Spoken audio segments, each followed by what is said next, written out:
আমরা যখন বর্দা গেছে তারপর আমি গেছি, যাওয়ার পর ম্যাডামরে আমি অন্তত 10 বার কইছি, ম্যাডাম আমার বাচ্চাটারে একটু বয়াইন, তারে একটু জল খাওয়াইন, বয়াইন, তার ব্লিডিং হয়, অনর্গল ব্লিডিং হয়।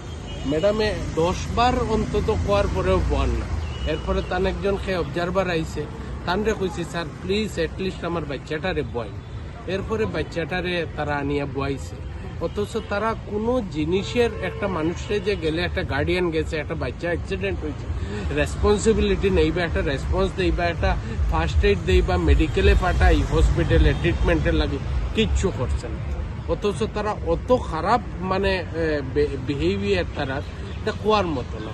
তারা এলাকান অনেক বাচ্চারার সঙ্গে করে। ডিউরিং ক্লাস তার অ্যাক্সিডেন্ট হয়েছে, ছুটি হওয়ার পরে না, ক্লাসের মধ্যে হয়েছে। এটা রেসপন্সিবিলিটি কার? স্কুল প্রশাসনের না গার্ডিয়ানের?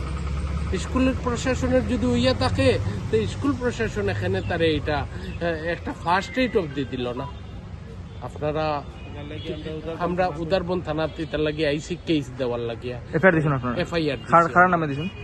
স্কুল প্রশাসনের উপরে দিছি আমি। যিকোনো খবৰৰ বাবে যোগাযোগ কৰক আমাৰ এই নম্বৰত 9181 307 221।